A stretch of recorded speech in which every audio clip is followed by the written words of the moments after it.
Buenas tardes, queridos hermanos. Vamos a dar comienzo a la actividad formativa 2 de la asignatura de docencia. Si os parece, brevemente vamos a tener una lectura devocional en el libro de los Hebreos, donde en el capítulo 1 cita la Escritura en los versículos 1 al 4, Dios, habiendo hablado muchas veces y de muchas maneras en otro tiempo, los padres por los profetas. En estos postreros días nos ha hablado por el Hijo, a quien constituyó heredero de todo, y por quien asimismo hizo el universo, el cual, siendo el resplandor de su gloria y la imagen misma de su sustancia, y quien sustenta todas las cosas con la palabra de su poder, habiendo efectuado la purificación de nuestros pecados, por medio de sí mismo, se sentó a la diestra de la majestad en las alturas, hecho tanto superior a los ángeles, cuanto heredó más excelente nombre que ellos. Bendito sea el Señor, que tenemos estos pasajes tan gloriosos, donde Él se ha ido revelando para que todas las personas le podamos conocer. Lo ha hecho a través de la naturaleza, claramente podemos ver, como dice el autor de Romanos, su eterno poder y su deidad claramente manifestado en las galaxias, en las constelaciones, en las flores, en los animales, en la belleza de la creación.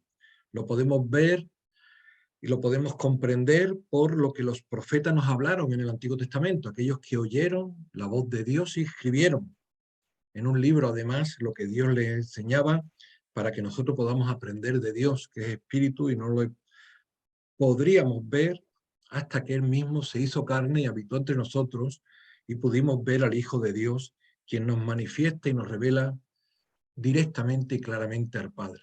Quien conoce a Jesús, Hijo de Dios, conoce al Padre, conoce a Dios. Estos días estamos compartiendo las clases de enseñanza evangélica, los populares Yo soy de nuestro Señor Jesucristo. Yo soy el camino, la verdad y la vida. Yo soy el pan de vida. Son constantes y son mensajes que edifican y ministran nuestros corazones. Como espero que pronto vosotros, que estáis siendo formados, también podréis ser canal de bendición a estas criaturas en el nombre del Señor. Para eso estamos formándonos y para eso también el Señor nos va capacitando día a día, además de los cursos. Vamos a presentar una oración, si os parece, y empezar. Amado Padre Celestial, te damos las gracias, Señor, por todos estos estudiantes, Señor, que tú has llamado a ser capacitados y formados en este precioso curso también de formación del máster de la ERE.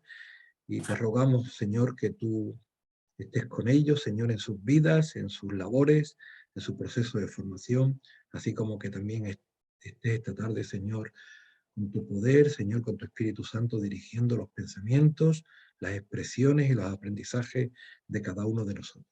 En el nombre del Señor Jesús. Amén, Señor. Amén. Muy bien, pues hoy en la actividad formativa 2 tenemos el tema 3 y el tema 4. En la actividad formativa 1 vimos el tema 1, el tema 2 no lo vemos en actividades formativas. Es el tema que trata sobre la historia de la educación. Es un tema muy interesante, pero el cual se puede estudiar bien por la propia narrativa que tienen el temario. Se ha puesto muchas infografías para que también os resulte más ameno, ya que a veces suele ser un tanto cargante el tema de historia, pero también es muy inspirador. Conocer personajes como Pestalozzi, John Dewey, de dónde viene todo el hecho educativo es muy interesante. Aquí sí os quiero compartir una novedad para los egresados de magisterio. Hay muchos egresados de magisterio. Pregunto, ¿me podéis levantar la mano así más o menos veo? Todos los que soy egresado de magisterio. Eva, Joaquín, Marlene. Vale, levantad la mano, pero así, vía oral, no hace falta que me preguntéis. Vale, entonces, para todos vosotros, el tema 2 no tenéis por qué hacerlo, ¿vale? Ponéis, cuando estéis haciendo los indicadores de evaluación, ponéis tema 2, convalidados por venir de magisterio o convalidado por haber estudiado magisterio, porque es un tema que lo estudiáis, se estudia detenidamente en magisterio, pero para los que no vienen de magisterio, que vienen de su licenciatura o de otros grados, sí es muy importante este tema de tener unos esquemas básicos de conocimiento. Hoy, si en la voluntad del Señor, vamos a ver el tema 3 y el tema 4 que os empiezo a compartir desde una presentación gráfica.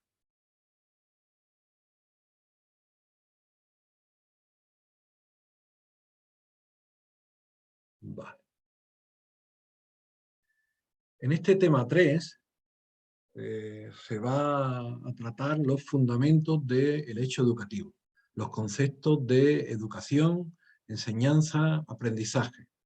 Parecen sinónimos y cuando se habla del hecho educativo se suelen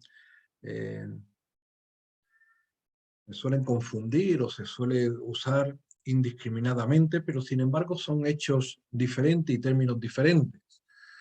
Nosotros tampoco le vamos a dedicar mucho marco teórico, pero sí unos fundamentos básicos. La educación empieza desde el mismo momento en el que el ser humano fue creado por Dios. Nos creó con necesidades educativas para aprender. Y de hecho de él aprendemos, y lo que aprendemos unos de otros también lo vamos compartiendo con generaciones futuras. Si uno descubre que se puede sacar agua de un pozo, pues se lo enseña a otra persona. Eso, término educación, también va implícito cuando somos engendrados en el vientre de nuestra madre. Ya empezamos a ser educados. Las personas nacemos y nacemos con muchas carencias. Somos de las criaturas con más inocencia al nacer. Por eso el hecho educativo es fundamental en la acción humana. Y digo humana porque cuando hablamos de educación es un fenómeno estrictamente humano, de las personas. Así lo recoge el sentido común, así lo recoge también todos los marcos teóricos, no solamente españoles, sino de la OCDE, de europeos e internacionales. Cuando hablamos del hecho educativo estamos hablando de acción entre personas. No estamos hablando de educar a un animal, no estamos hablando de hablarle a las máquinas. Cuando se trata de animales se usa otra terminología como instrucción, domar u otras expresiones. Con las máquinas, aunque mucha gente le hable, tampoco es una acción educativa, es que alguien se ha irritado con un ordenador y le empieza a contar sus cosas, pero no es eso propiamente un hecho educativo. El hecho educativo se da entre personas y se da desde el inicio de la creación del ser humano y en nosotros se da desde el inicio que hemos sido concebidos. Distinto es el término de enseñanza, que ya implica una acción consciente o inconsciente en la cual compartimos algo. Por ejemplo, si una persona quiere explicarle a otra cómo se realiza una tortilla de patatas, pues se lo enseña. Si le quiere enseñar el abecedario A, B, C, enseña. O cómo realizar sumas con los números. Es un proceso de enseñanza y aprendizaje.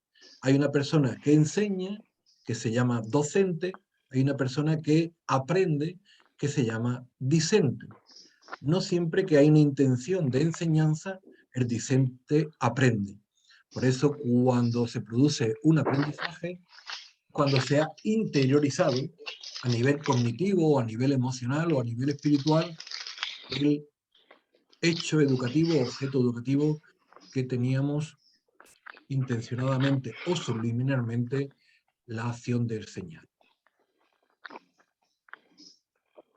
Afín a todos estos términos, también de la pedagogía, de la educación, hablamos de cuando viene o de dónde procede el hecho de educación, que viene del latín educare. Viene de criar, nutrir en un principio, o del término paidogos, que era cuando una persona iba, como algo parecido a una guardería hoy, a llevar al niño a ser instruido. La intención de esta expresión eduquere es intentar conducir desde dentro hacia afuera. Es decir, todas las personas tenemos talentos, todas las personas tenemos dones, y la idea es desarrollar e implementar esos dones físicos, mentales, emocionales o espirituales. Por eso cuando hablamos de educación, hablamos de la educación integral del ser humano. Como dice Tesalonicense, todas las personas tenemos que ser santificados en todo nuestro ser, cuerpo, alma y espíritu. O como también habla el Evangelio de Lucas de que Jesús crecía en estatura, Jesús crecía en gracia, en mente y en gracia para con Dios y los hombres. Tenía también un desarrollo social. La verdadera educación significa más que seguir ciertos estudios. Cuando hablamos de educación, no estamos hablando de un sistema profesional institucionalizado, como nosotros hablamos del sistema educativo, que es un sistema muy bueno que en los países desarrollados tenemos. Cuando hablamos de educación es algo más holístico, más general, algo que se puede dar en una tribu india, se puede dar en nómadas, se puede dar en cualquier lugar de la calle, de la familia, de la sociedad. Educación es un término global e implica muchas cosas que pueden ser educadas en el ser humano. Y también vamos a ir compartiendo y deliberando que además de la buena educación, desde la caída del ser humano también existe la mala educación. Es decir, se puede educar bien y se puede educar mal. Teóricamente, para los teóricos de la pedagogía no existe el concepto de mala educación, pero en la realidad y en la praxis sí existe. Hay personas que notoriamente y claramente le enseñan a otros a robar, a mentir y a otras malas actitudes y valores. El concepto de educación siempre es un término constructivo, positivo. Cuando el Señor edifica la vida, educa. Cuando nosotros educamos a nuestros estudiantes, edificamos su vida, edificamos de una forma constructiva. Pero la realidad también habla de que se educa de una forma destructiva. Y ahí están las personas que tienen sabiduría y las personas que no tienen sabiduría, que son necios.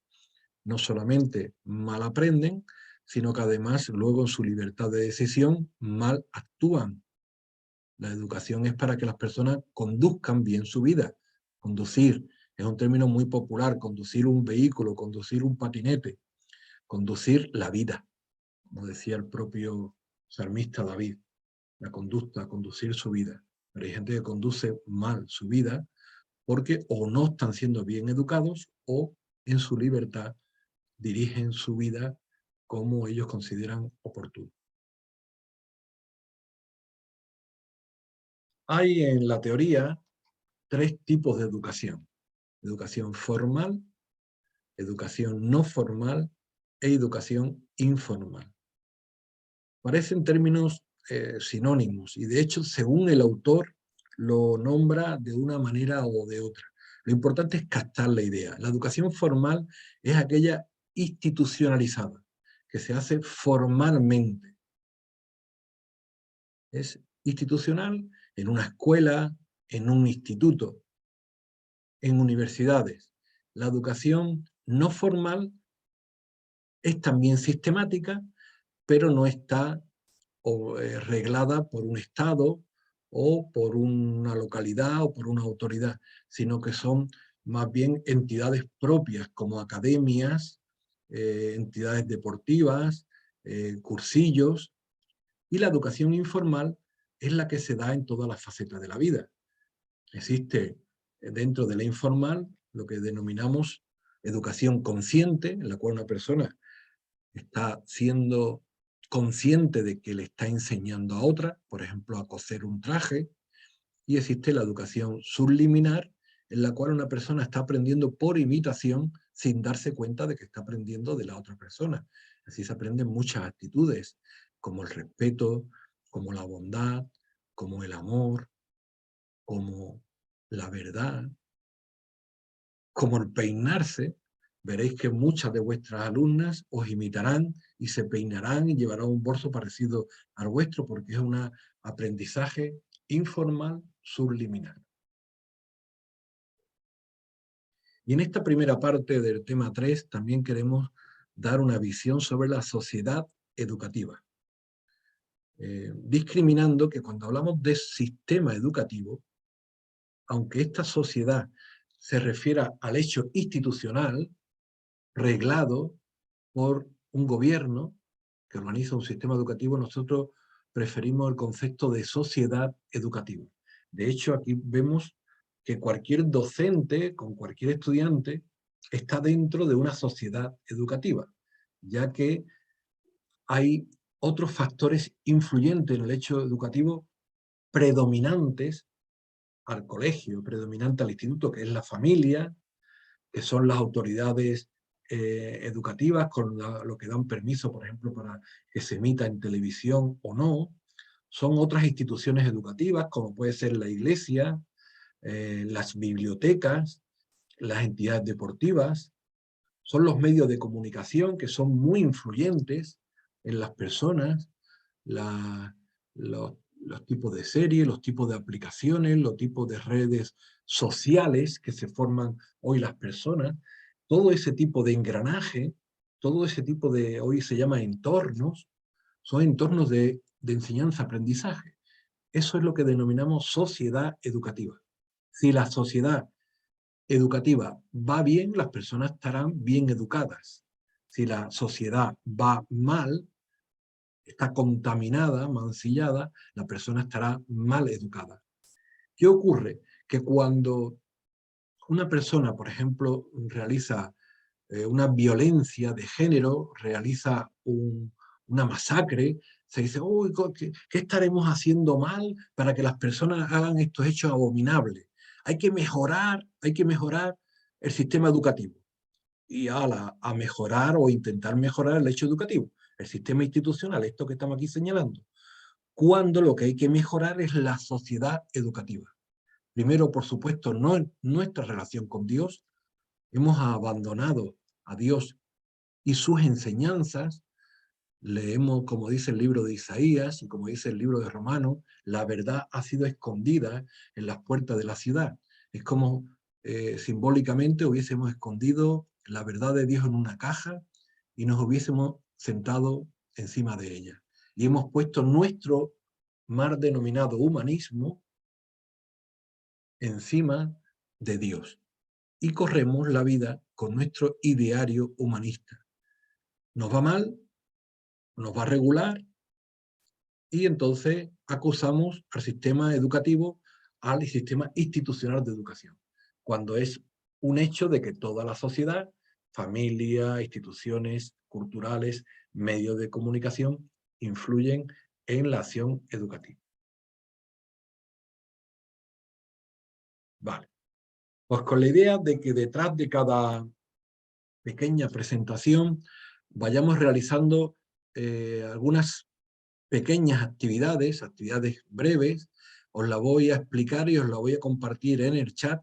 Vosotros las vais a estar haciendo durante 2 o 3 minutos y luego las vamos a deliberar entre todos, ¿vale? También en otros 2 o 3 minutos.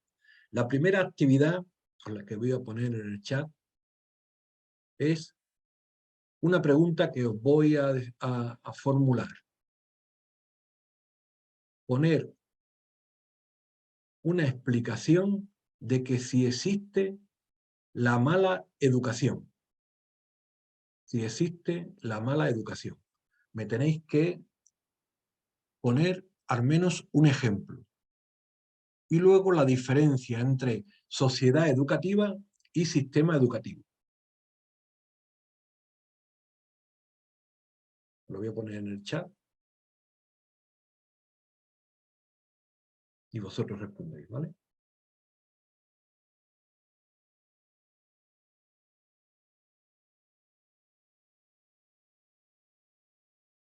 Ya lo he enviado.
Sociedad.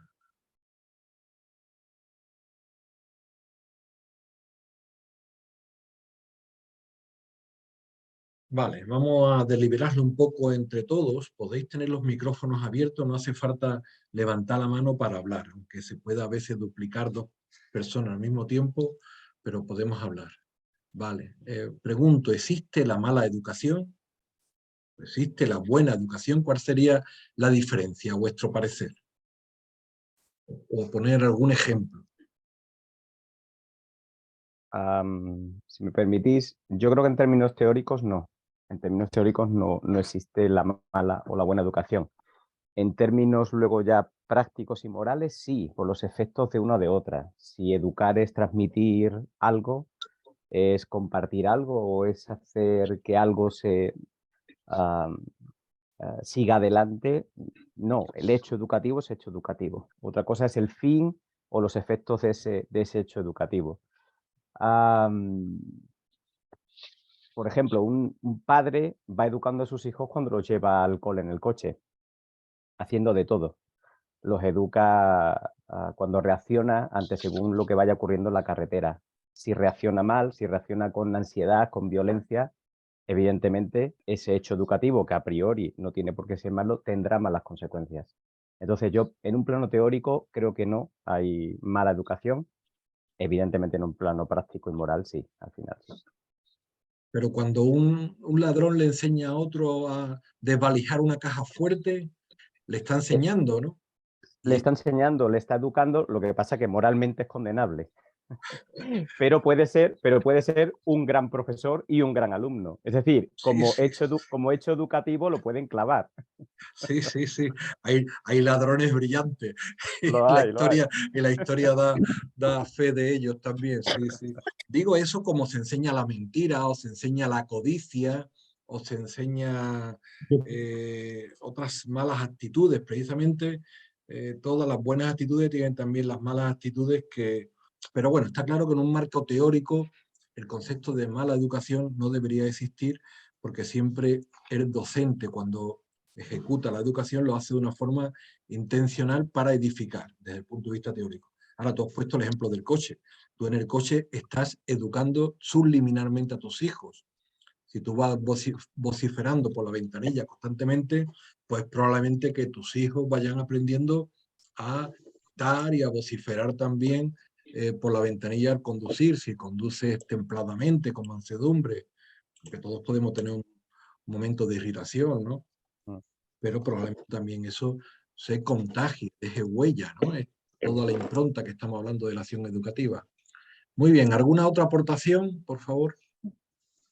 Yo lo había puesto en el mismo sentido que el ejemplo que pusiste, es decir, cualquier tipo de organización criminal. Claro. Vamos a ver, por ejemplo, el caso de ETA es claro. No cualquier persona puede hacer cierto tipo de acciones. Necesitas una educación muy sofisticada. Sí, sí, Bajo sí, este sí. punto de vista, yo lo que me preguntaría es si el marco teórico es erróneo o no, porque si no podemos hablar de mala educación, ¿por qué podemos hablar de buena educación o suponer que la educación en sí misma es buena o neutra? ¿Bajo qué principio? Sí, sí, sí. Bueno, son los principios teóricos que casi todos los autores no quieren reconocer. La propia sociedad le cuesta hablar de la maldad. Es decir, lo expresa mucho en los telediarios, en los portales de anuncios, pero reconocer que existe la maldad y que la maldad viene de nuestro interior y que nuestra maldad se transmite de unos a otros, le cuesta reconocerlo. El ejemplo tuyo es muy, muy evidente, ¿no? Las escuelas de terroristas, ¿no? Que hay, que es que lo apartan ahí a los países árabes o por aquí, vamos, en cualquier lugar, para ser adiestrados en el terrorismo, vamos, en el uso de armas, que también hay un uso de armas de defensa. Es que todo también puede, eso ya depende un poco del enfoque, ¿no? Pero cuando tú te estás adiestrando para ser terroristas, tiene una formación actitudinal y de instrumental muy fuerte para el mal, eso está claro. Pero bueno, más ejemplos más, como más cotidianos, ¿no? Más propio, más próximo al diario vivir, al hecho cotidiano familiar en el que prácticamente nos afecta a todos. A ver si salen más ejemplos, por favor. Yo creo que aquí se podría a lo mejor invocar la palabra que tantas veces sale en la Biblia, de maldición hereditaria. A lo mejor quitándole un poco de hierro. Es que quiero decir, cuando una persona tiene un trauma y es padre, o sea, y tiene descendencia, pues ese trauma de alguna forma se lo va a transmitir a los hijos. Y eso evidentemente no es educación, eso es, sí, educación subliminal, a lo mejor se puede definir así, pero en realidad es una mala influencia, ¿no? ¿No? Y sin embargo yo sí veo que la educación, para hablar con propiedad, sería una actividad consciente, sistemática y constructiva, o sea, y edificante, ¿no? Sí.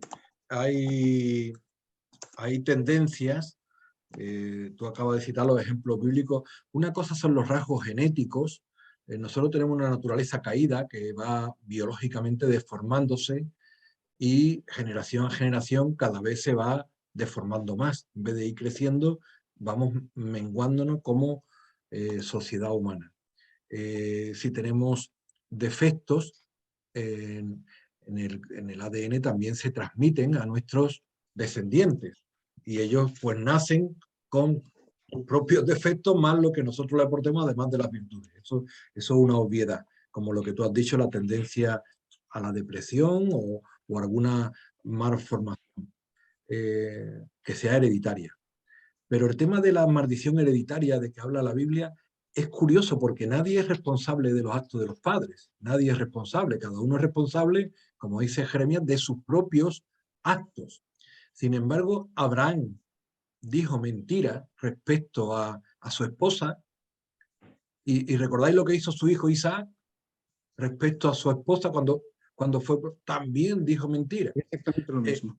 El rey David era adúltero, era adulto de una forma pública, porque se dijo que lo que había hecho en secreto sería publicado en las azoteas y era conocido por todos, y su hijo Salomón, la persona más sabia que ha vivido en este mundo, pues también llegó en su periodo adulto a ser adúltero como su padre, ¿no? Y la maldición viene sobre las distintas generaciones y la bendición también viene sobre distintas generaciones. Está claro que hay un entorno de influencia muy potente en la familia que afecta. No es responsable el hijo de los pecados del padre, ni es responsable el padre de los pecados del hijo, pero que las tendencias tienden a contagiarse, tanto buenas como malas, indudablemente. Tanto buenas como la piedad, estamos parece centrándonos en lo malo, en la adoración, en la alabanza, en la ofrenda, como por supuesto lo malo, ¿no? Que estamos ahora viendo. Y otro tema que os quería consultar es si percibimos la diferencia entre sociedad educativa y sistema educativo. ¿Qué os parece que sería la sociedad educativa? O ejemplos de agentes sociales que educan.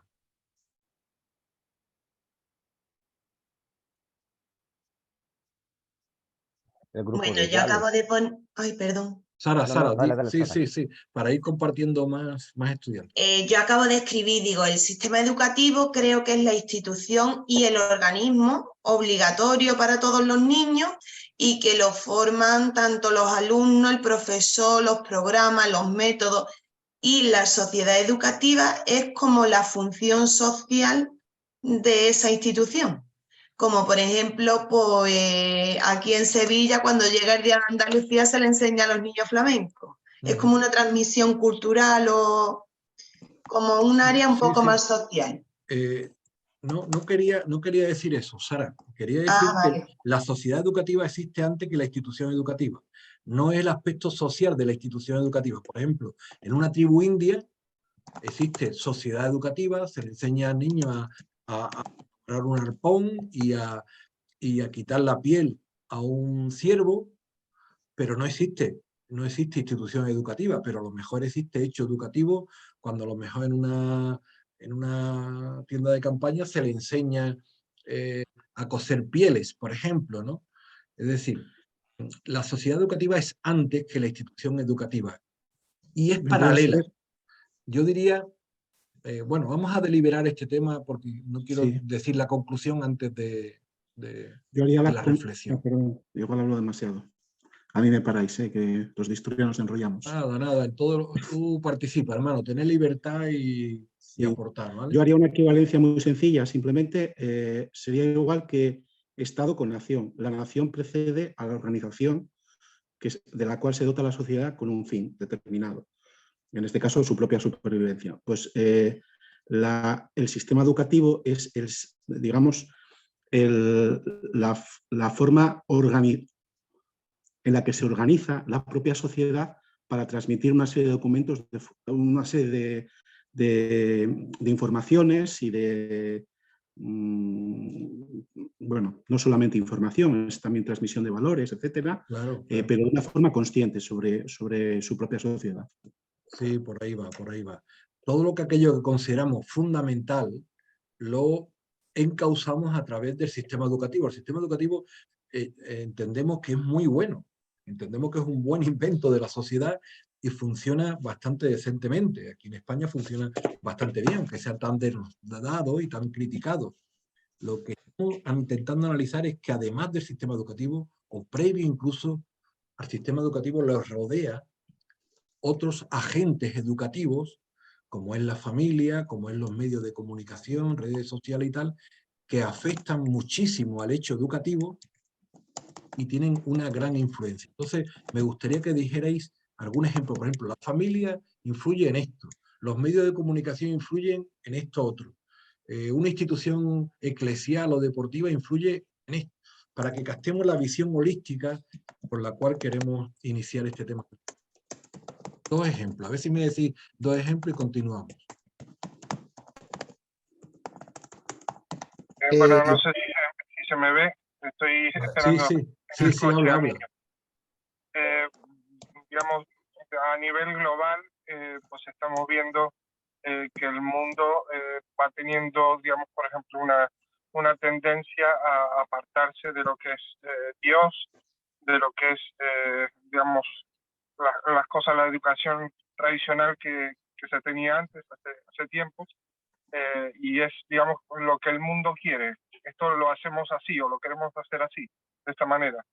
Pues para llevarlo a cabo, pues tiene que haber una organización, que es lo que decía el compañero recién, una organización para llevarlo a cabo, inclusive hasta legalmente, ¿no? Digamos, hay organizaciones ya a nivel más mayores, digamos, como la Unión Europea y eso, que prohíben, por ejemplo, nombrar a Dios en muchos sitios o en las escuelas, salvo en nuestras asignaturas.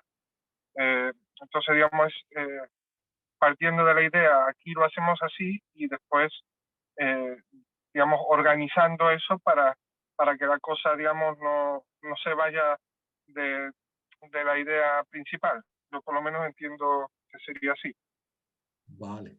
Una cosa que quiero que os relajéis es cuando escribáis algo en el chat o en la actividad formativa, que luego lo copiéis, no tiene por qué estar bien.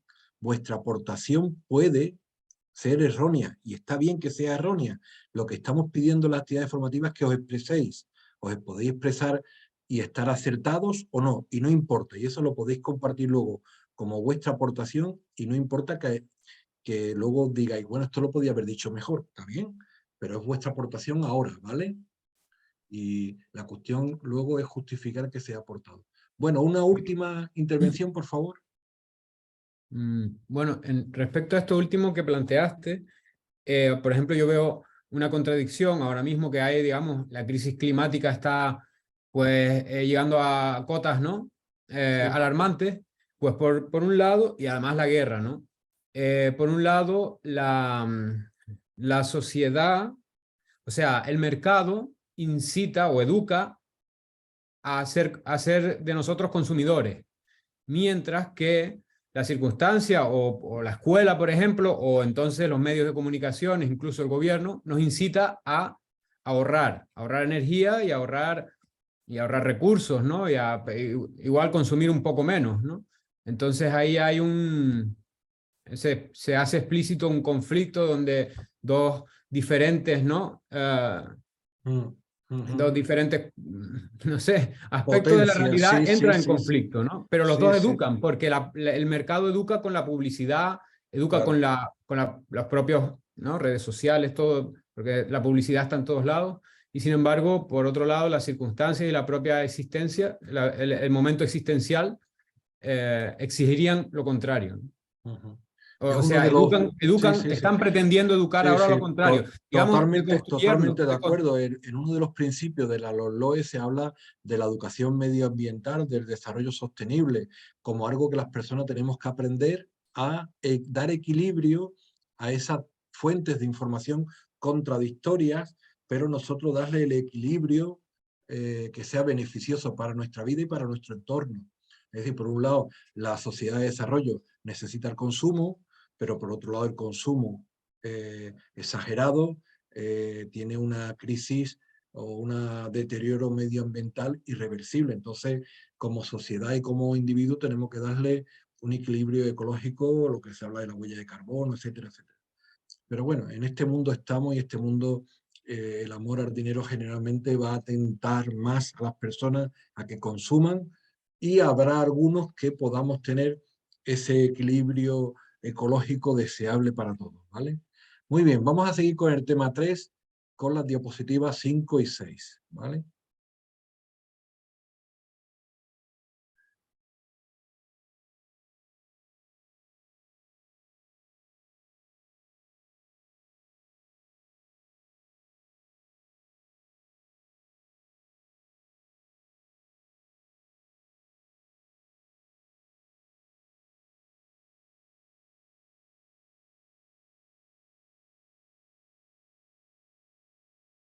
O desde un punto de vista epistemológico, en el sentido de que se ha estudiado con ciencia, con propiedad, entonces hablamos de pedagogía, que es la ciencia de la educación.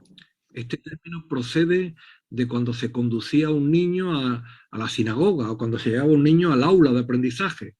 Algo parecido, conducir la experiencia, la vida de una criatura para que desarrolle las mejores virtudes que lleva dentro. Es un poco lo que inspira al docente.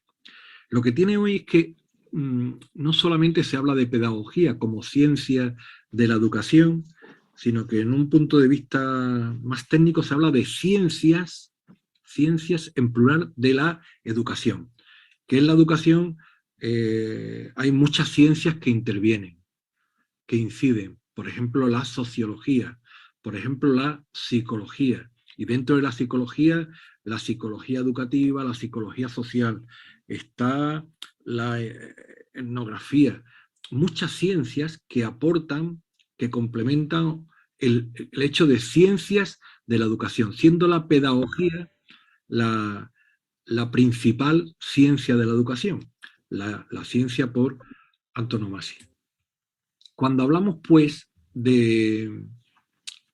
ya de pedagogía, cuando hablamos de sistema educativo, entonces ya estamos hablando de una institución, ya estamos hablando de la escuela, ya estamos hablando del instituto donde nosotros vamos a ejercer nuestro ministerio docente.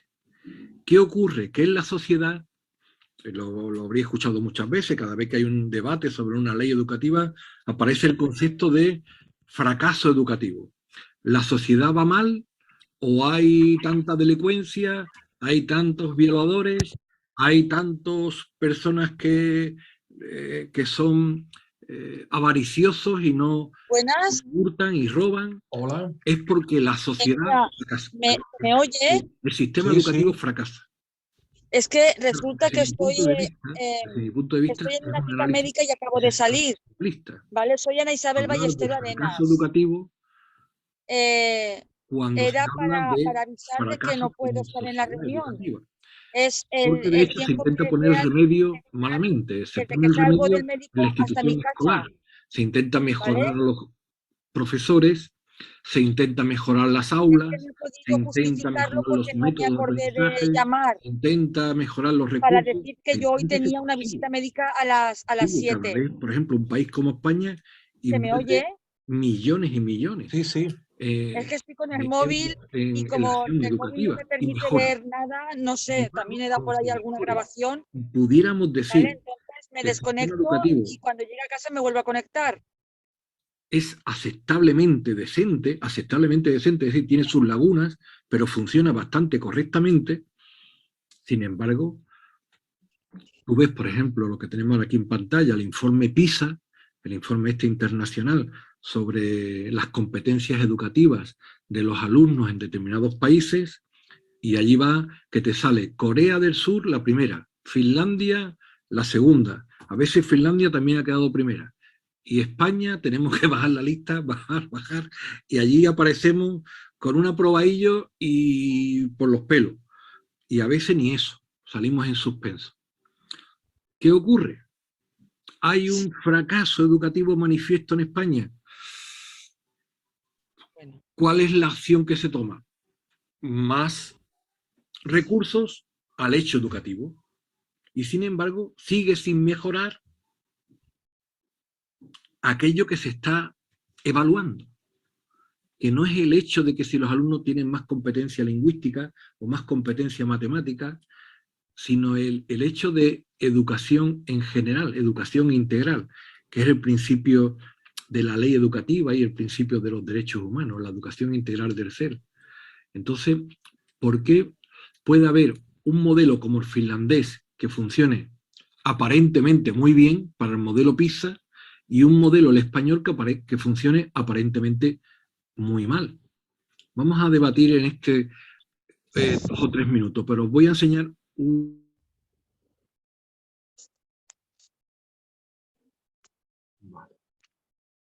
Vale, profesor. Sí, sí. Bueno, soy Ana Isabel, me salgo, ¿vale? Que estoy aquí en el coche aparcada en un lado, ¿vale? Ana Isabel, no procurarme no interrumpir cuando estoy con las presentaciones gráficas. Ya luego me aportáis, ¿vale? Os escribí en el chat. Ahora sí podéis compartir. Yo sé que ya está en el coche, está saliendo del médico, pero bueno, esto es el directo. Esto es como las clases en directo. Cualquier cosa y pasan. Evidentemente lo que estamos viendo del sistema como modelo, en el tema 3 empezamos hablando de sociedad educativa y ahora ya estamos hablando de sistema educativo. Ya estamos ya en un centro educativo, en una institución escolar, académica. Claro, os estoy provocando el debate con el tema de los modelos por el tema de que en la OCDE los informes a España o el informe PISA siempre nos ponen a la cola del pelotón. Y claro, o en España, pues quizá por complejo de inferioridad, por una razón que sea, venga, pues cambiamos la ley educativa, cambiamos el modelo educativo a ver si mejoramos. Y seguimos a la cola. Y seguimos a la cola. Supongo que tan malamente no lo haremos, aunque tengamos nuestros defectos y nuestras carencias, y por supuesto todo es mejorable. Evidentemente, la cosa tampoco es tan simplista como decir, mira, el modelo finlandés o el modelo de Corea del Sur funciona muy bien, bueno, ¿por qué no lo instalamos aquí en España? ¿Vale? Alguna prueba se ha hecho. Incluso se han cambiado, en un proyecto de innovación se cambiaron profesores finlandeses que vinieron a España y profesores de España que fueron a Finlandia. Los profesores de españoles triunfaron en Finlandia. Los profesores finlandeses que venían de Guay fracasaron en España. Es decir, que no es tanto la cuestión del modelo, no quiero simplificar tampoco el debate, pero no es tanto la cuestión del modelo, sino como todo el hecho educativo que afecta al modelo. Todo el ambiente, el entorno. España venimos de unos índices de analfabetismo de 3 millones de analfabetos. En Finlandia están en democracia, digo Finlandia por decir un país de referencia, podría ser Suecia, Noruega, Alemania, desde muchos años antes. Entonces también venimos de un déficit anterior. Pero también el entorno, allí se prima que un alumno cuando va al sistema educativo tiene que ir educado, como solemos decir, que tenga respeto al profesor, que tenga respeto a los compañeros, y como no lo tenga, se les envía a casa. Aquí, como todos tienen que ser escolarizados, aunque se porten mal, y lo hacen, tienen que seguir escolarizados, salvo casos ya muy extremos, que se les expulsan por partes y tal. Queremos decir que todas esas cosas afectan. Os pregunto la siguiente: ¿se podría implementar un modelo como el finlandés en España? Lo voy a preguntar en el chat, vais a escribir alguna cosa, u otro modelo, a ver si os lo pregunto.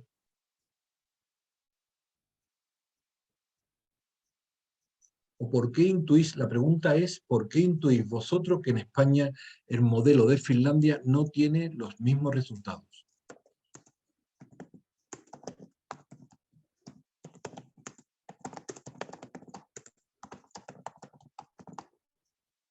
Vale, ya lo he escrito. Y esa es la pregunta. Fracaso educativo. ¿Por qué los modelos europeos, como por ejemplo el de Finlandia, en España no tienen los mismos resultados cuando se aplica? Que ya se ha aplicado en varios.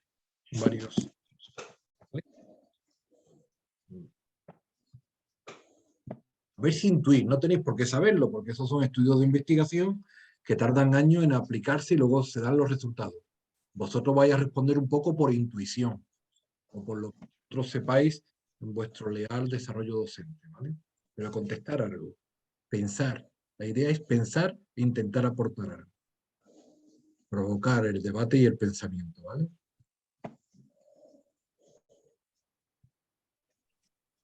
¿Puedo comentar por aquí ya o por chat?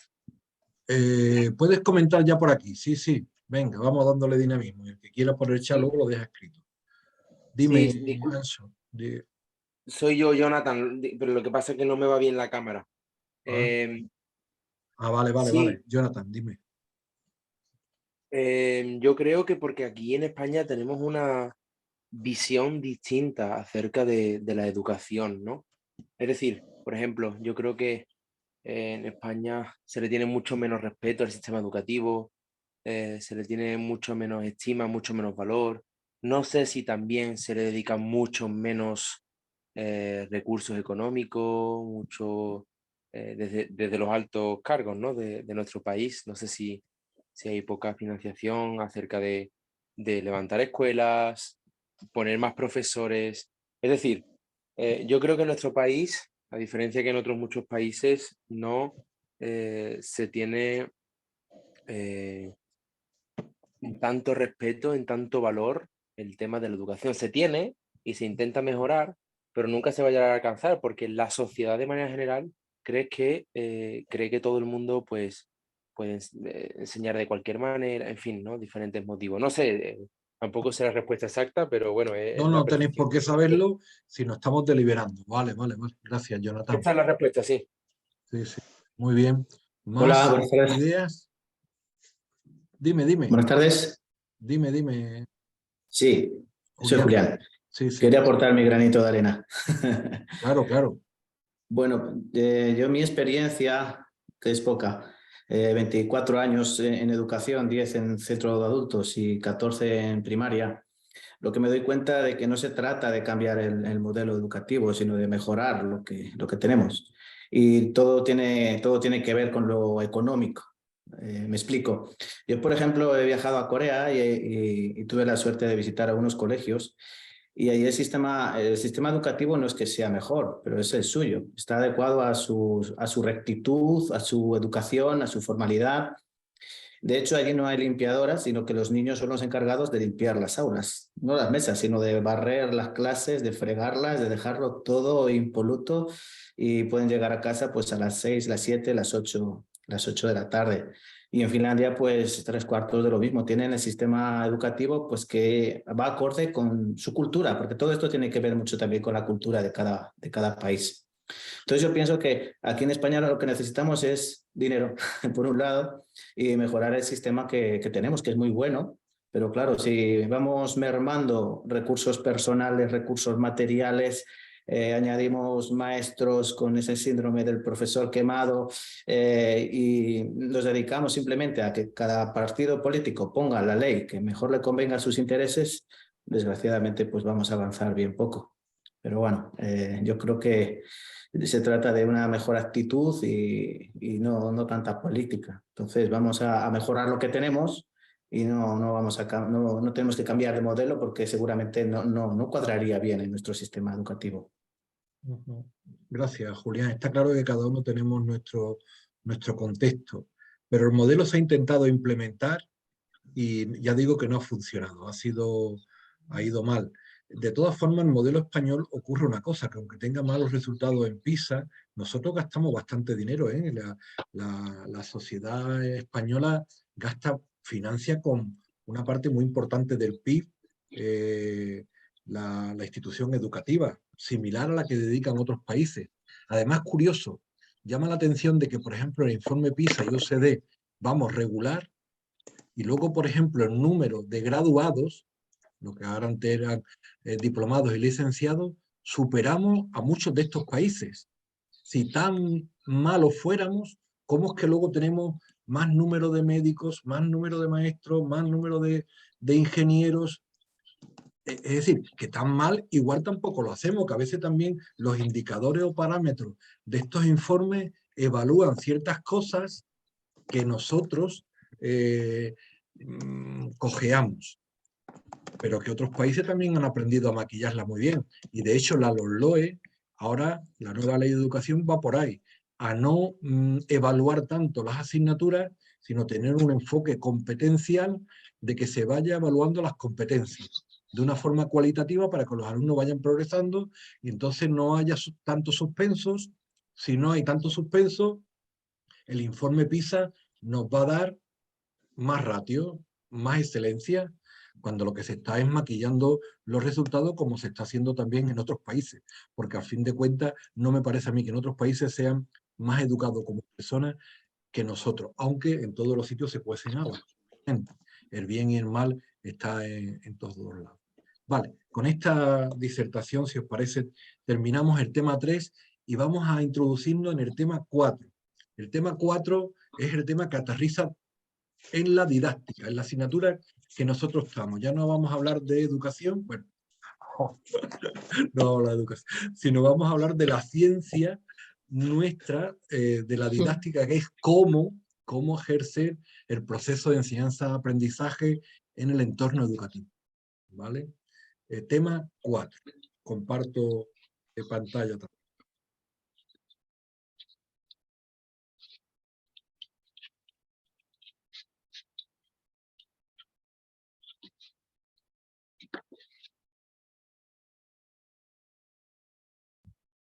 Lo que estamos dando no es nada nuevo debajo del sol, sino que cualquiera de vosotros que habéis estudiado magisterio lo ha habitado. Pero ya dijimos el primer día que aquí partimos de cero y aquí estamos haciendo un máster de enseñanza, de educación para todos, para personas que no han tenido ninguna experiencia en la acción educativa. Por eso partimos desde cero. Pero ya digo que os sonará, y a los que no habéis estudiado magisterio, os digo que es muy bonito este primer bloque porque cimienta los fundamentos de vuestro perfil docente. Cimienta los fundamentos de vuestro perfil docente. Son conceptualizaciones todas que tenéis que interiorizar y aprender como docentes de excelencia. Y aquí hablamos de didáctica, que es la asignatura que estamos estudiando. Didáctica. Dentro de la ciencia de la educación, la didáctica es aquella ciencia que enseña cómo enseñar un contenido disciplinar. No es lo mismo tener un conocimiento de la geología que saber cómo enseñar geología. No es lo mismo saber muchas matemáticas que saber cómo enseñar las matemáticas. No es lo mismo saber mucha teología que saber enseñar la palabra de Dios a niños y adolescentes. Tenemos que saber didáctica para saber qué enseñamos y a quién le enseñamos.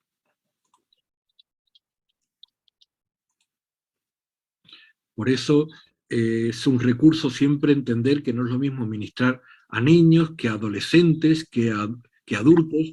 La didáctica es un arte, es una ciencia que nos va a aportar muchísimo en nuestro arte como docentes. Es una ciencia preciosa porque el cómo es la verdadera clave de que lo que queremos enseñar realmente cale, realmente impregne, realmente sea aprendido por el estudiante. Mira, os comparto este tema 4 hace una comparación entre lo que se llamaba antes escuela tradicional con lo que se denomina desde mitad de siglo aproximadamente, incluso desde finales del siglo XIX, escuela nueva, un modelo de escuela nueva. Aquí os traigo un póster, un gráfico que refleja lo que es la intencionalidad de la escuela tradicional. Un gráfico que vamos a intentar romper para implementar otro modelo de escuela nueva. Y digo vamos a intentar romper porque todos generalmente ejercemos como docentes en el mismo perfil que hemos sido enseñados. Es decir, si a nosotros nos implementaron la acción educativa en una escuela tradicional, pues el modelo, el perfil pedagógico que vamos a tener es de escuela tradicional. Y no es fácil de cambiar los perfiles, los modelos pedagógicos de cada uno. No es fácil. Y tampoco sé que se consigue en una clase, porque incluso hay investigaciones que no se consiguen ni con un máster. Pero por lo menos hay que intentarlo para aquellos que quieran mejorar. Aquí veis cómo llegan los niños, los estudiantes, las personas al sistema educativo, ya digo, tradicional. Cada uno con sus características, con sus vestidos, con sus ideas, con sus pensamientos. Arriba hay un supervisor que mira todo lo que tienen que aprender. Parece que son como inyectados, todos sentados igual. Hay un material didáctico ya estereotipado que se inyecta en cada uno, porque lo que se pretende es que todos sean uniformes.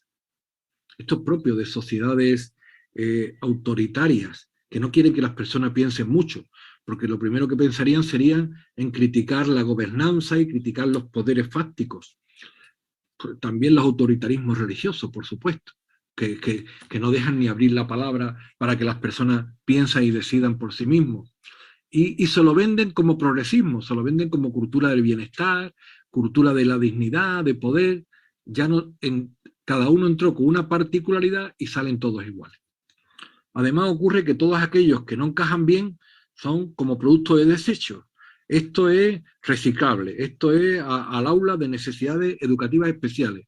A lo mejor porque es sobredotado, a lo mejor porque tiene un síndrome de Down, a lo mejor por cualquier característica, que realmente necesita una adaptación curricular, pero no es un desecho.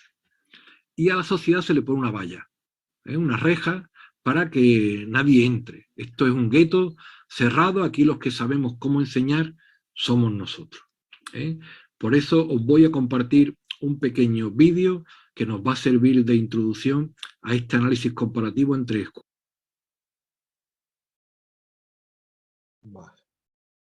El tema de la escuela tradicional, la escuela nueva, en el tema 2 se ve muy bien y es un eje fundamental en nuestra concepción del aprendizaje. Desde que estamos en democracia, en España está instalada la escuela nueva y se tiende a ser heterogéneo, diverso y cada vez nos parece que va la cosa mejorando. Cada vez se forma más al profesor, se comparten mejores ideas en esta línea de libertad, de pensamiento, de expresión. Los alumnos aprenden a aprender, ¿vale? No voy ahora a hacer una actividad por el tiempo, porque nos queda una parte importante de este debate entre escuela tradicional y escuela nueva, que es muy importante para las personas que no tienen conocimiento básico de la educación. Porque vamos a presentar en las siguientes diapositivas el análisis de cada uno de los elementos de la estructura curricular, docente, discente, proceso de enseñanza-aprendizaje y la diferencia que hay entre escuela tradicional y escuela nueva. ¿Por qué hacemos una diferencia? Porque vosotros, muchos de vosotros, subliminarmente venís de un concepto de escuela tradicional y las personas tendemos a enseñar en los mismos parámetros o con el mismo modelo que hemos sido enseñados. Y la idea de un curso es intentar por lo menos intentar mejorar, modificar aquello que sea perfectible, aquello que sea mejorable de vuestro perfil docente. Todos tenemos un perfil docente que tendemos, ya digo, a caracterizar y a ejecutar, que generalmente imita a nuestro docente más admirado. Pero tenemos que tener un espíritu propio, como ahora la propia DUA, la propia didáctica universal, habla de principios, de teorías, de redes de relaciones, de pensamiento, para aplicar en el hecho educativo. Vale, vamos a compartir estas 4 presentaciones una a una, con esa deliberación entre escuela tradicional y escuela nueva, que va a ser muy importante para vuestras actividades del tema 4. Vamos a compartir exactamente la respuesta que hay que dar, ¿vale?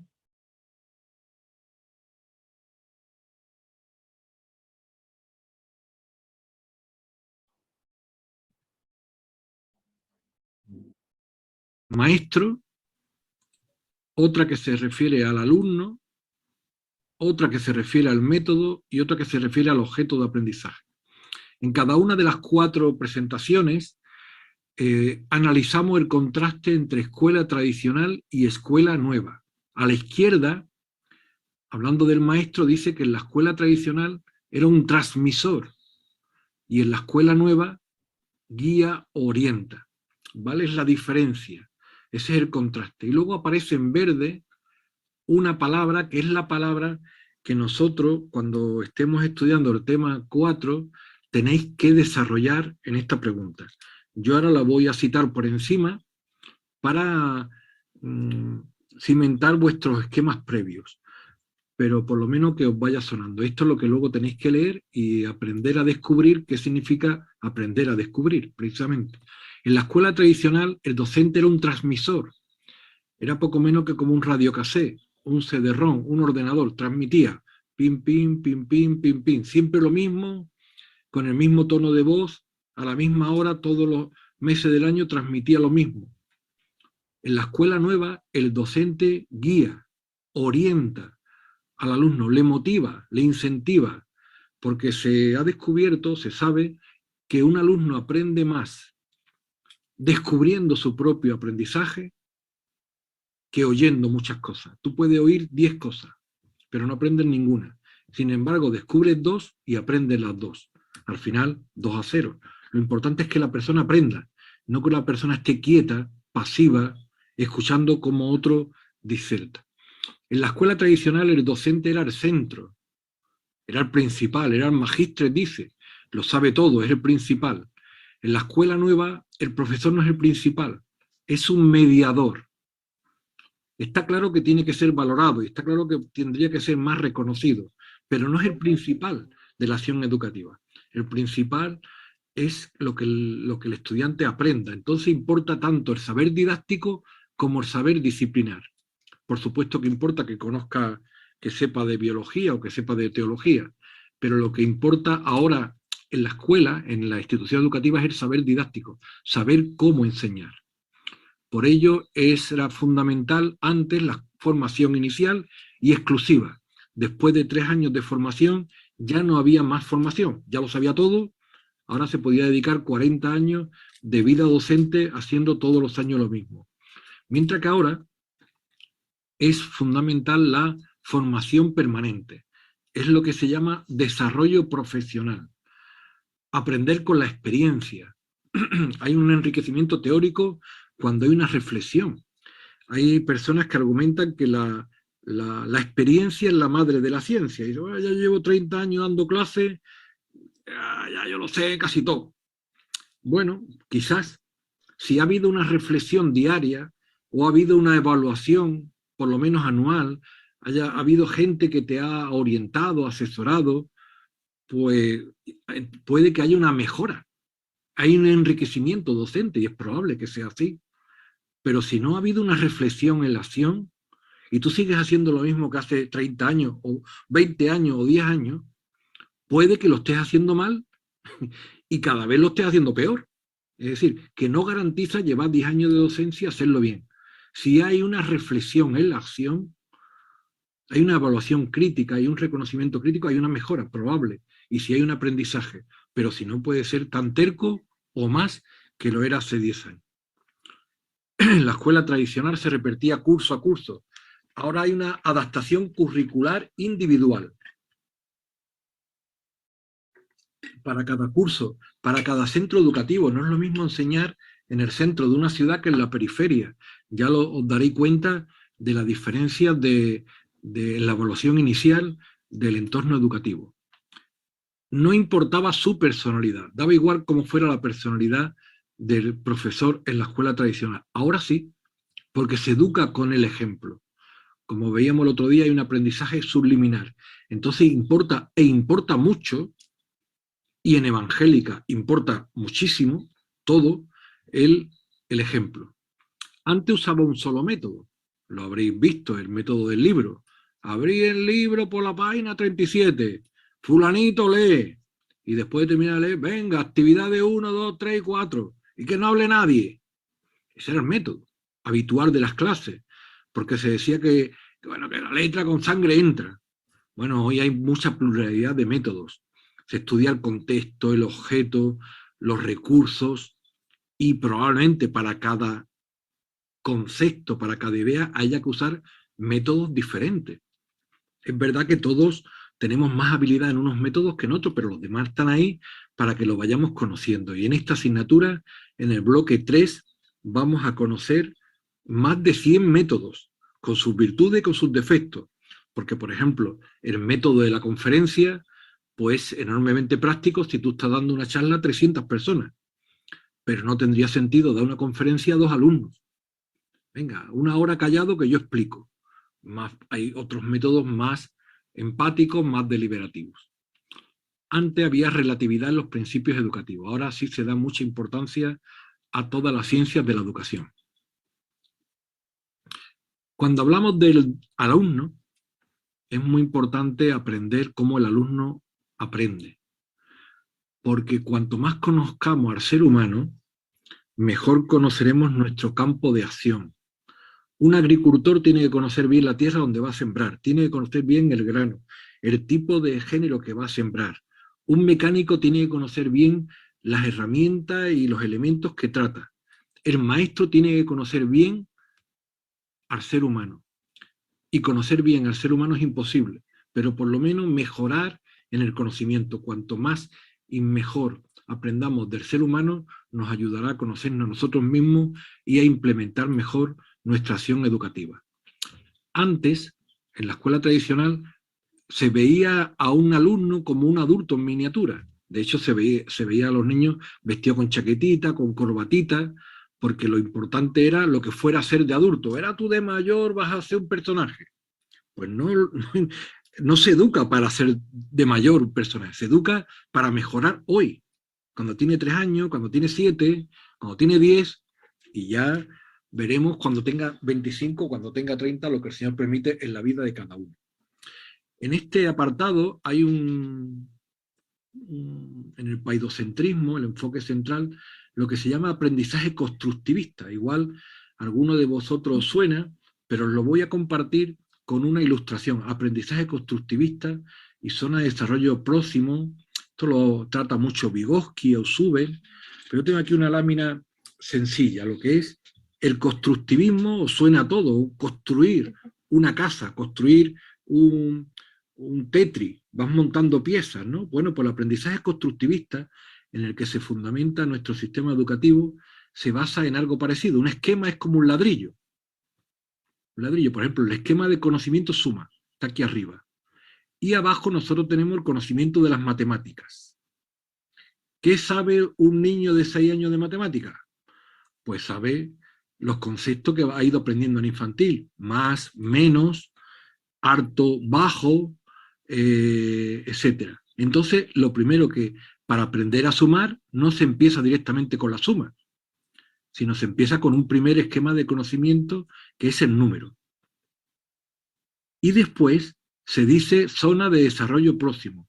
El alumno está capacitado para aprender lo próximo. Lo próximo es la suma. Si nosotros, en vez de enseñarle el concepto suma, cogiéramos el concepto logaritmos que se ve en el instituto, obviamente la pregunta está clara. ¿Aprendería un alumno de 7 años los logaritmos? No.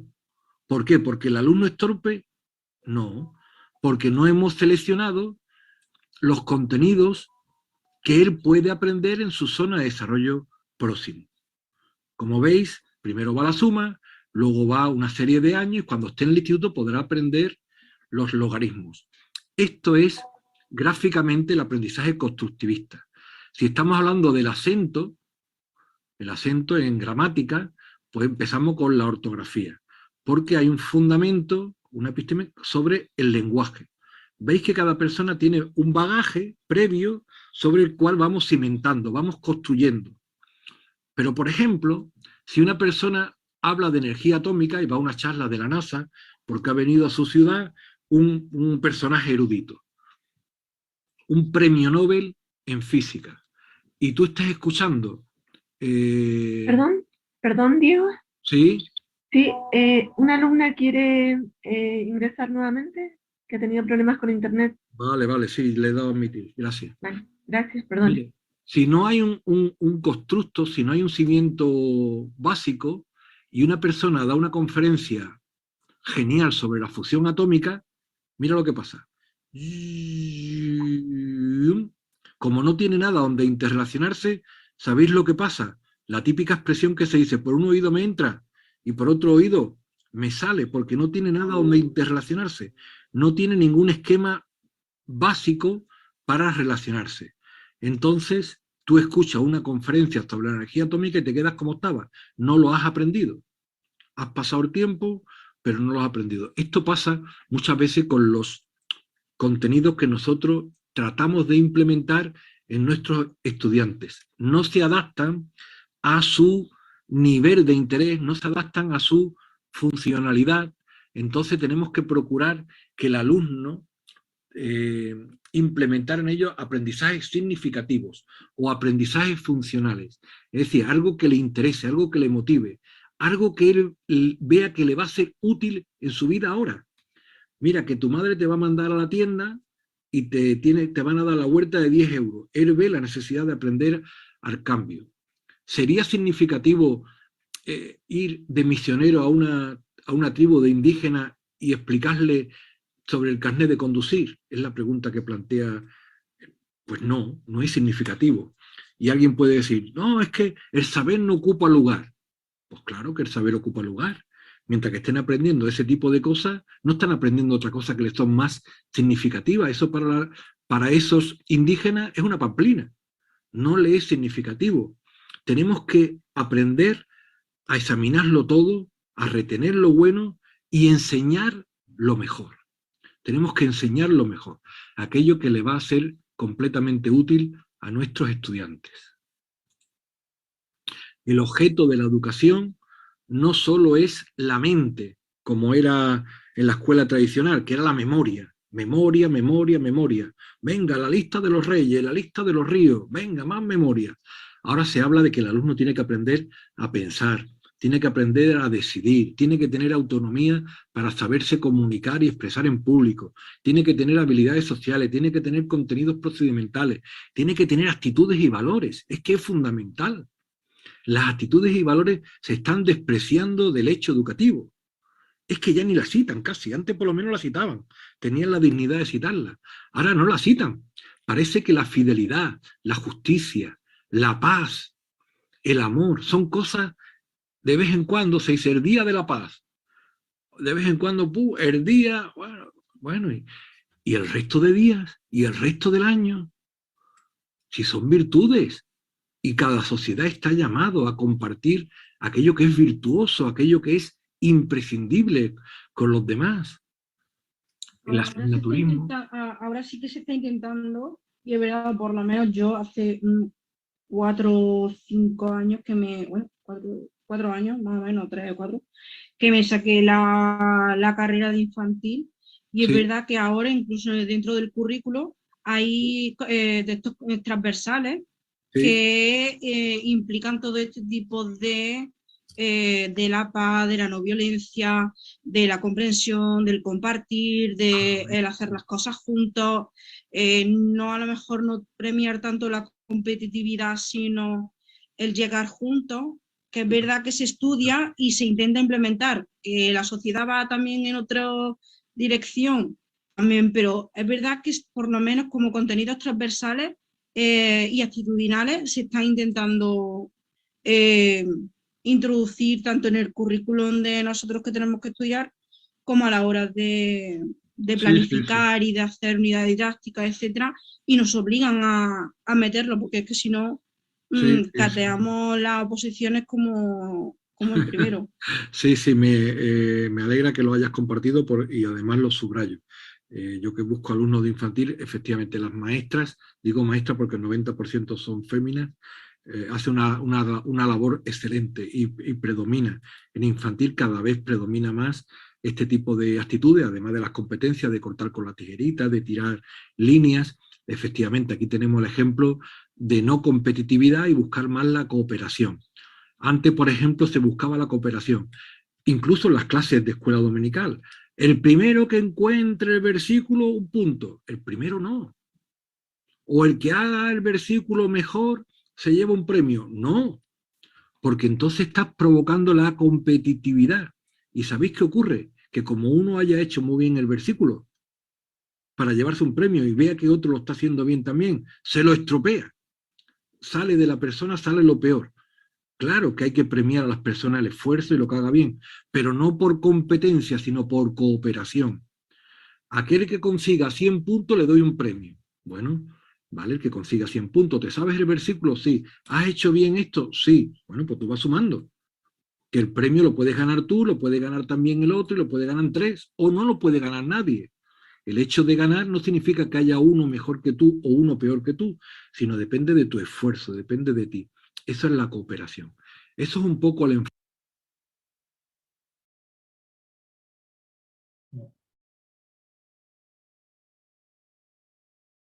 Ha ocurrido con la cooperación y con los juegos que llega el propio alumno a estropearle a otro un versículo o un dibujito por ganar el premio, mientras que cuando uno gana se siente bien y como no tiene que ganar uno solo, sino que puede ganar los demás, le ayuda al compañero a finalizar también. Entonces todo este tipo de percepciones es importante en la metodología. Hoy la metodología ha adquirido un valor muy grande. De hecho, en la nueva LOE, las situaciones de aprendizaje se denomina el enfoque competencial en situaciones de aprendizaje. Lo importante es cómo se eduque, que el alumno aprenda a aprender, no solamente tener una distribución fija en el aula, sino una distribución adaptada. Y por supuesto, ya hace años que no solamente se evalúa al alumno, sino que se evalúa todos los elementos del sistema. Se evalúa todos los elementos del sistema y se evalúa cómo el alumno aprende, se evalúa cómo el alumno, cómo el profesor enseña, se evalúa cómo el departamento planifica, etcétera, etcétera. Muy bien, pues nos queda unos minutitos y si os parece vamos a hacer una última actividad deliberativa sobre la diferencia entre escuela tradicional y escuela nueva, una pregunta concreta, una pregunta concreta.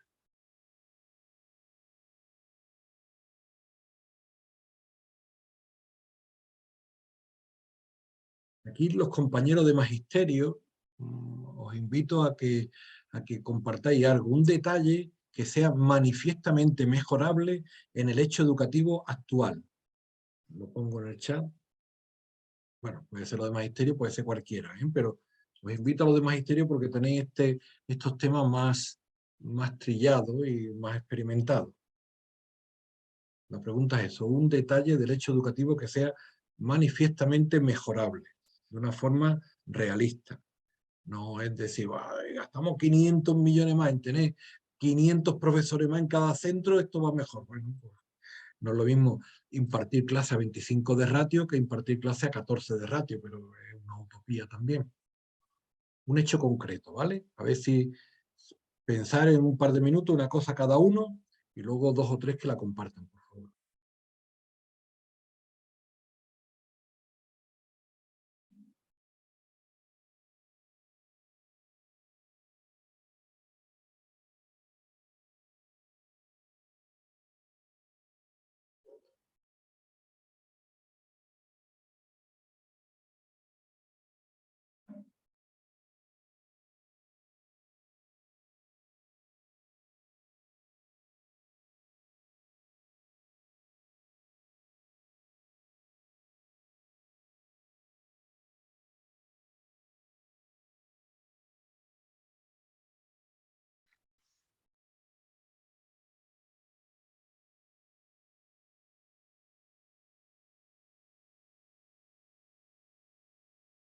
Vale, mientras que podéis seguir escribiendo para que cada uno escriba al menos una aportación.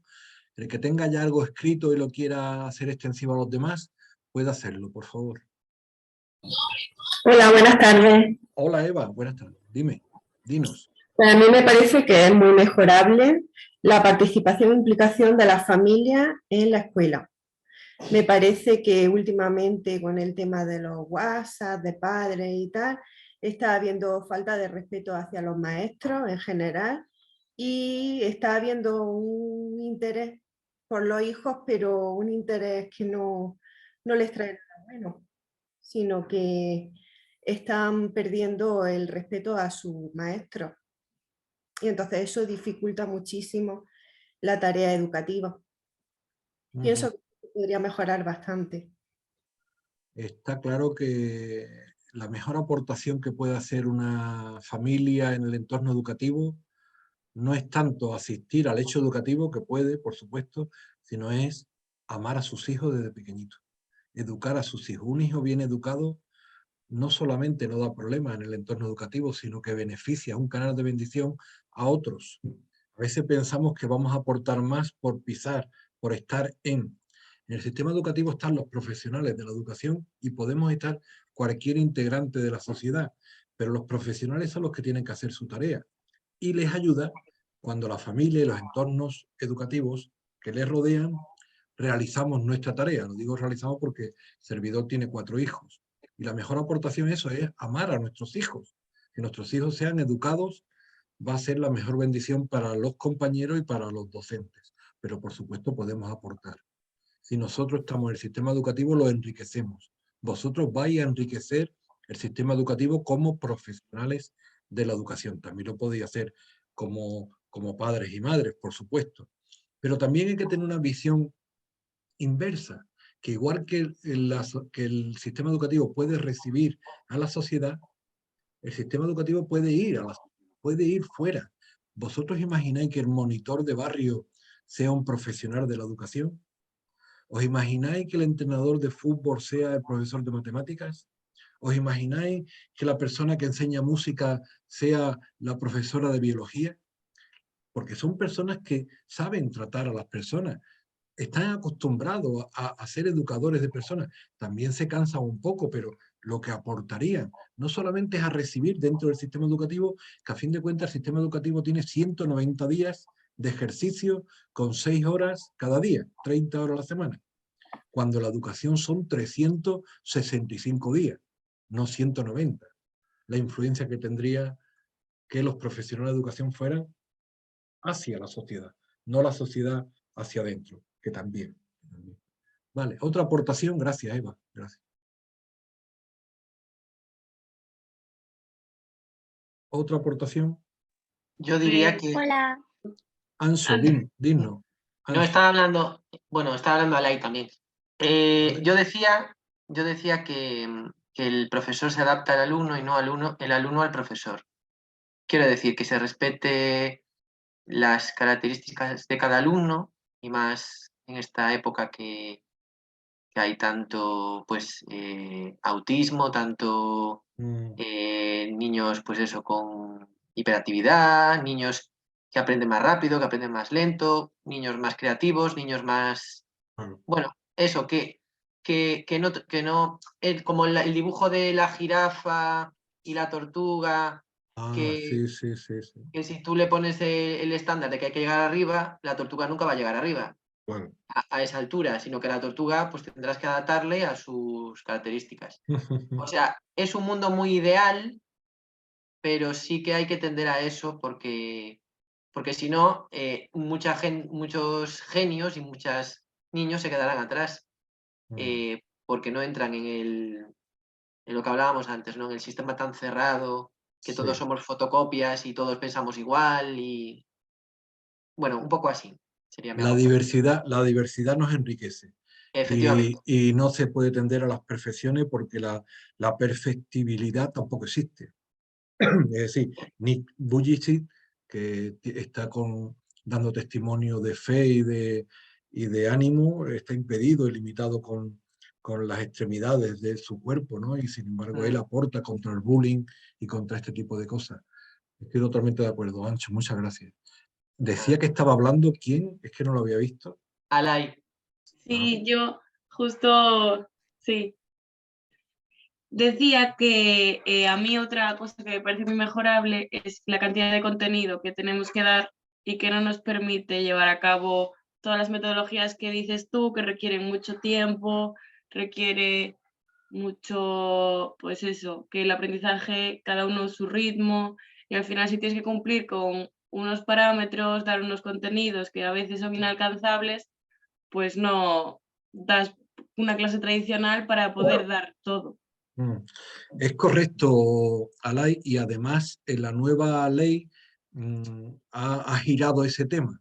Entonces ya no se pone una serie de contenidos como los referentes de la acción educativa. No hay que conseguir todos los contenidos redactados en el currículum, sino lo que se trata es de madurar una serie de competencias clave y los contenidos son medios, recursos que usamos para madurar esas competencias claves lingüística, plurilingüe, de adaptación personal, etcétera, ¿no? Entonces, totalmente de acuerdo, y además por ahí va una de las mejoras que ahora cambia con la LOMLOE. La LOMLOE aporta muchas cosas. Todas las leyes educativas siempre han ido a tender a mejorar y realmente lo van mejorando porque igual que tú opinas, hay mucha gente sabia que se reúnen en educación y deliberan estas cosas e intentan poner pie en pared, intentan mejorar y se consigue. Vale, ¿alguna última aportación antes de finalizar? Que sabéis que nos gusta terminar puntuales. Yo creo que quizás algo que se puede mejorar es la innovación del profesor, ¿no? El contenido puede ser muy bueno, pero, perdona, que está aquí mi hermano pequeño. El contenido puede ser muy bueno, pero claro, ¿es viable enseñar a los alumnos de hoy en día algo que he preparado hace 20 años? Quizás eso, adaptar un poco a cada generación. Claro, claro. Los contenidos no pueden venir empaquetados como se veía en la foto de Tunusi. Los contenidos tienen que ser adaptados a la diversidad de cada alumno y no pueden ser empaquetados en el sentido de que los empaquetes eran solamente contenidos academicistas dirigidos a la mente, cuando hoy el enfoque es también a las destrezas, a las habilidades, a los procedimientos y sobre todo en nuestra área, a las actitudes y los valores, a enfocar el paradigma de cómo es Dios y nos ha creado su imagen y semejanza para que nosotros aprendamos esas actitudes y valores fundamentales en el desarrollo de la persona y fundamentales para todo el mundo, lo quieran reconocer o no. Muy bien, pues vamos a dar por finalizada la reunión.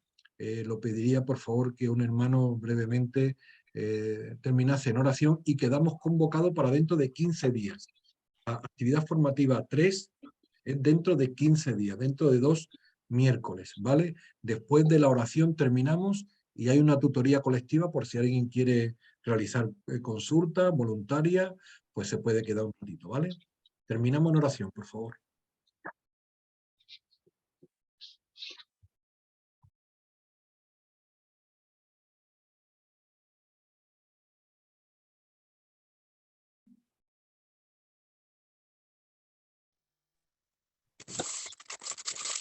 Señor y Padre, te damos gracias por la capacidad que tú nos has dado de poder ministrar en la enseñanza, de poder enseñar no solo los contenidos que un currículum pueda establecer, sino que también podamos dar ese currículum de tu palabra para que esos niños puedan crecer, madurar, edificarse espiritualmente para poder capacitarse en sus vidas, para que a través de tu conocimiento ellos puedan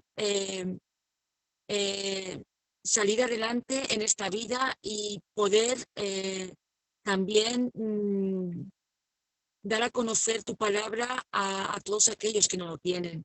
Señor, tú eres el que tienes el control y la autoridad sobre todo gobierno, sobre toda educación educativa. Dios mío, eres tú el que ministras, el que haces tú lo eres todo. Y yo te pido por esos niños que están aprendiendo, por esos niños que se les están educando. Padre, es muy importante en esta época pues el hecho de los valores, porque actualmente el mundo y el pecado están invadiendo a estos niños en no cumplir esos valores, esa educación, Dios mío, que tú has permitido.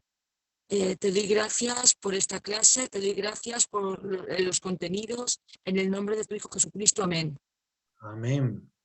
Muy Amén. bien, pues hasta dentro de 15 días, si Dios quiere, ¿vale? Voy a dejar de grabar.